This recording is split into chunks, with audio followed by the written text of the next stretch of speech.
What's going on, everybody? It's the Bull Show, aka Aiden, and welcome back to another video. Ladies and gentlemen, today we're going to be discussing a little bit of an interesting topic in relation to a guard that's going to be waived by his team that could potentially bring another addition to the Chicago Bulls. Now, at the end of the day, I very much know the reaction of this player.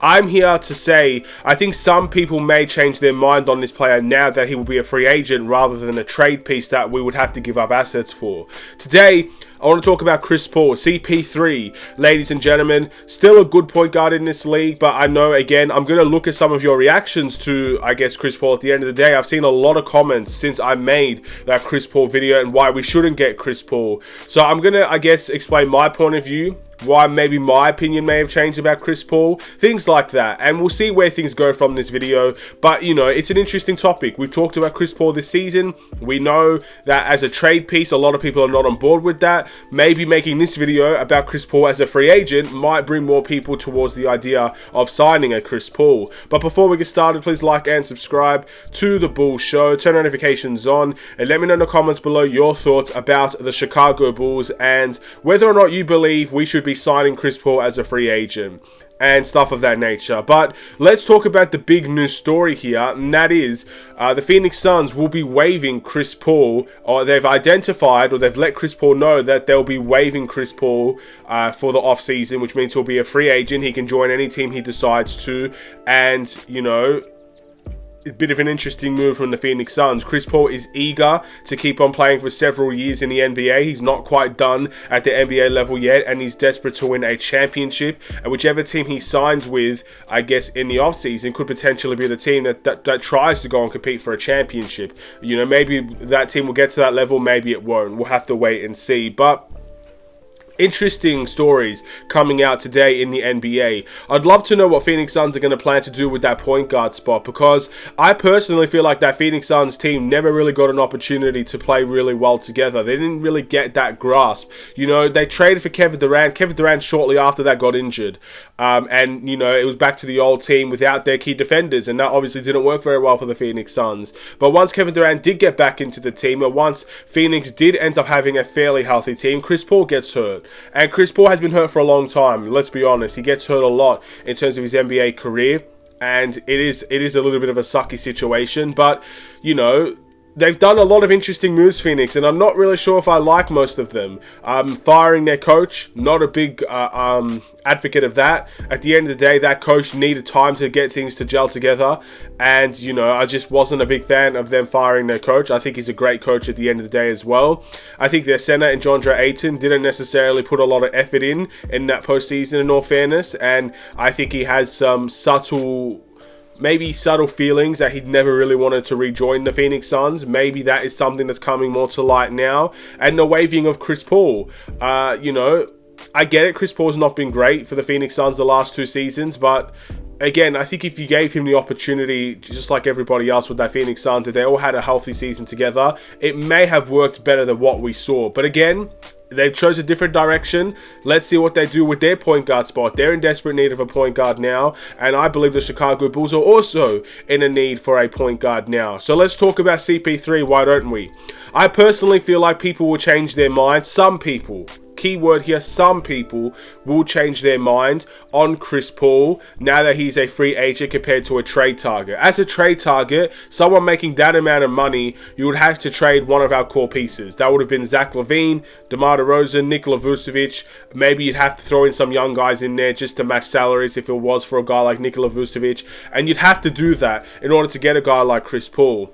Now that he's going to be waived from the Phoenix Suns and he will be a free agent, you may not have to do any of those things to get a point guard like Chris Paul. You might be able to sign Chris Paul. To be fair, it will all depend on what type of money he's looking for as well. If he's desperate to win a championship, he might have to take a little bit of a salary cut because he shouldn't be making close to a max contract at his age, first and foremost. And if he wants to win a championship, he's going to have some leeway, because the only contending teams that really offer him money will probably be offering him minimum to maybe 10 million type deals and stuff like that. If he wants to compete, he's going to have to take a pay cut. But either way, you know, if the Bulls can offer him money, it's an interesting topic of discussion as well. So it will depend on what Chris Paul would want in terms of a salary or in terms of what contract he's looking for. But outside of that, you know, whatever money he does look for, you won't have to trade DeMar DeRozan for him. You won't have to trade Zach LaVine for him. You won't have to trade Vucevic for him.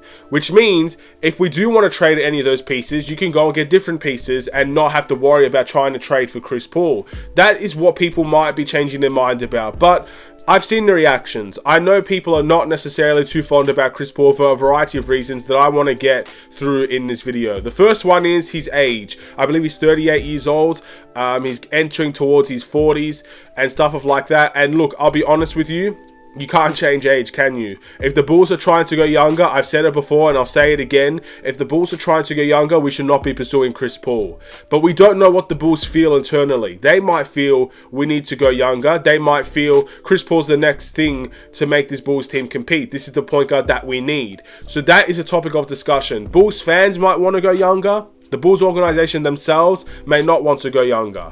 But if you're signing a guy like Chris Paul, you should not be signing him for 3 or 4 years at the end of the day. It's as simple as that. You should be signing him for a 2-year, maybe 1-year type of situation and just expand your options. See whether or not this team could work with a guy like Chris Paul. See whether or not this team can work, I guess, with the core pieces that you're going to build around Chris Paul and Zach LaVine and stuff like that. And go from there. I wouldn't overly commit to Chris Paul, I guess you could say, because of his age. And injuries as well. And you can't change injuries. You can't. At the end of the day, you know, he's been injured for the last 2 seasons with the Phoenix Suns. He does get injured a lot, and you have to be present on the court to make a difference. You know, it's good to have the player. It's good that the player brings nice things to the Chicago Bulls. Again, I personally believe as a playmaking point guard, he can bring everything together. I think he could work well with guys like Zach LaVine. He's done it with Devin Booker. I don't see why he can't work well with Zach LaVine. I think he would work well with a guy like Vucevic. He loves the pick and roll. He loves the pick and pop. I think Vucevic would have a tremendous leap in his game with a guy like Chris Paul on his team. DeMar DeRozan's a bit of an interesting one. I don't know how DeMar DeRozan and Chris Paul would work because they're both mid-range shooters and they both like the ball in their hands a lot. Maybe that's an interesting thing. You might have to make some piece trades from that point of view. But, you know, if it works, it works. Fair enough. It is what it is.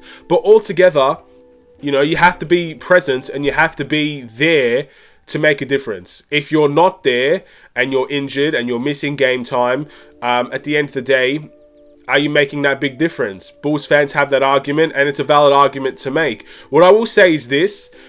Look, we have a lot of guards on our team. Assuming you're going to bring back Kobe White, I would, again, if Chris Paul comes to this team and we don't bring back Kobe White, that's literally Kobe White's mentor. If there's anybody that Kobe White is willing to sit on the bench for, it'd probably be Chris Paul, in all fairness. So I would hope we'd bring Kobe White back if we bring in a Chris Paul, let him play with his mentor for a season or 2. But other than that, you know, we do have a lot of guards on this team. You still got Alex Caruso on this team as well. You know, you're assuming you're going to bring back Ayo or Kobe, one of those guys. There are guards on this team that can make a difference. So, you know, if Chris Paul does sit for a time or 2, if he doesn't necessarily play every back-to-back, if you do decide to load manage him and get him ready for a big playoff push, then that's great. It's a great idea to do, but still, arguments there. I think people... If I say the word load management, people will instantly be turned off by Chris Paul because you don't want to see one of your players, especially one of your best players, load manage. I think that's why people are big fans of DeMar DeRozan, even though they want DeMar DeRozan traded. The one thing they can't say about DeMar DeRozan and Nikola Vucevic, in all fairness as well, is that they're always available for games. They show up for games, they play these games, and whether they're great or they're not so great, they're always available. With a guy like Chris Paul, I think he's that type of mentality as well. He wants to play every game, but maybe the Bulls need to stop him from playing every game so he can be ready for the playoffs and he can, I guess, stay healthy for the playoffs. That's a topic of discussion, but people will be turned off right there.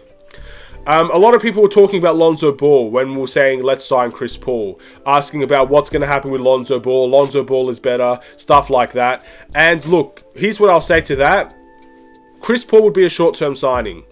I think Chris Paul is the perfect signing for the Bulls because he'll give Lonzo Ball the time that he needs without us necessarily, I guess, losing quality in the point guard spot. Lonzo Ball is a great point guard, but let's be honest, we've said it before, we'll say it again, Lonzo may not come back 100%. It may take time for him to get into rhythm in the NBA.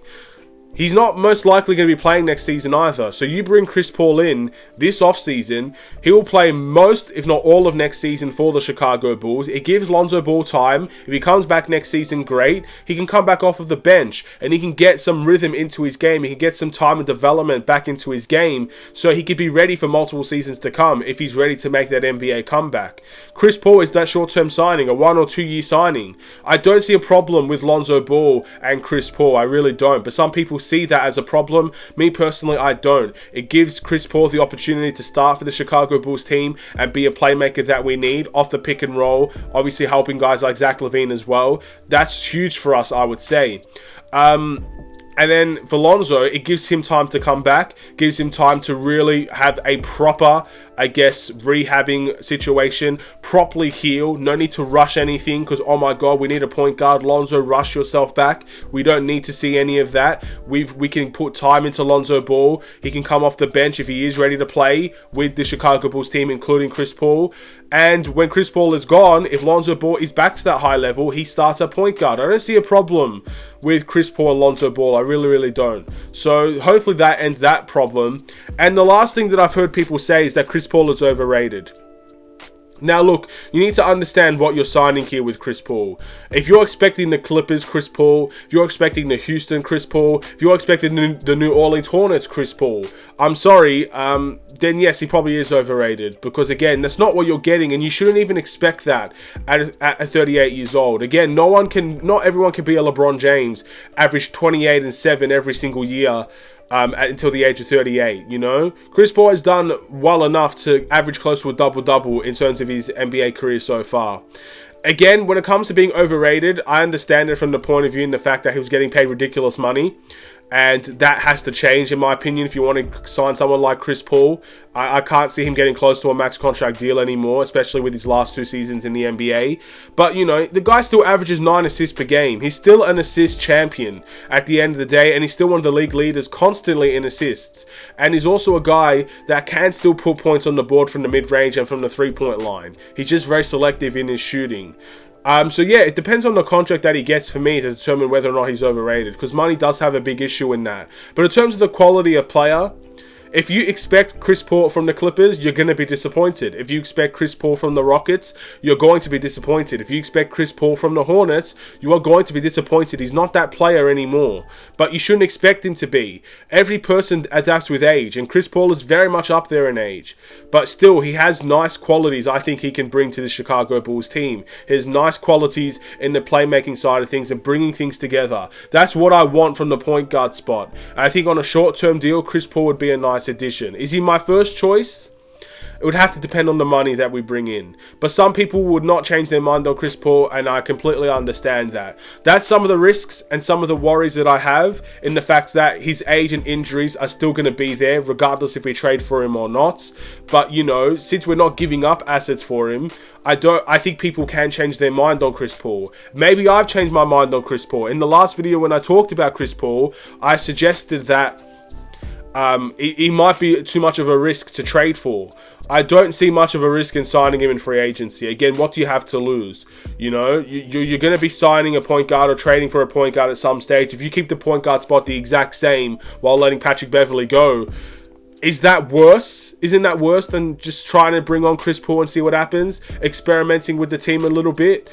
If the front office really wants to start competing and they think this core can do it, I don't see a problem in signing Chris Paul, in all fairness. But if there is a roster shakeup to happen, if there is a rebuild that's going to happen or a retooling that may happen, of course opinions will change. It really depends on which Bulls team we actually see next season for us to, I guess, be happy or sad that we signed Chris Paul. But if this team stays the exact same, I'm absolutely on board with Chris Paul because we need a point guard, and I hope with that point guard in Chris Paul we can bring some shooting into this team as well, so it's not a complete waste of time and players and teams are still not playing zones against us constantly trying to I guess stop the paint game for us, because we need that paint game just as much as we need our three-point shooting.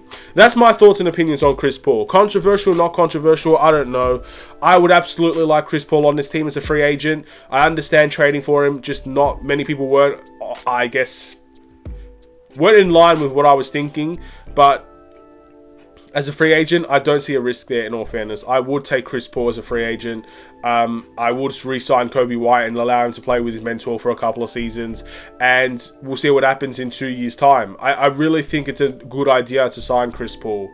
But it's not for everybody, I guess. Some people want to go younger. If we go younger, then fair enough. Don't get Chris Paul. But if the Bulls organization doesn't want to go younger, this is a good idea, in my opinion. And we should not let that opportunity go to waste. But at the end of the day, it's also up to Chris Paul. Chris Paul wants to compete for a championship. The Bulls finished 10th. You know, let's not put ourselves in the top echelon of the NBA. We're not. Chris Paul may be able to get us there. I think he has qualities that can help us get to the top echelon of the East. But we're not the top of the Eastern Conference. He could easily go to a Milwaukee Bucks. He could easily go to a Boston Celtics. He can easily go to a Philadelphia 76ers. He can easily go to even a team like Atlanta or Toronto. You know, we're not the upper echelon, but we do need a point guard, and we should be trying to pursue Chris Paul and see if we can persuade him to come here. But, you know, it doesn't necessarily mean that he will choose us, and that is a big thing as well. With a free agency target, it's his choice. Will he choose the Windy City? Will he choose Chicago? I don't know. He could just go join the Lakers for all I know. Go team up with LeBron. I don't know. We'll wait and see. But we should be in the conversation at least. Thank you for watching. Please like and subscribe if you're new. I'll see you in the next Chicago Bulls video. Stay safe, stay healthy, stay tuned for more. Take care and peace.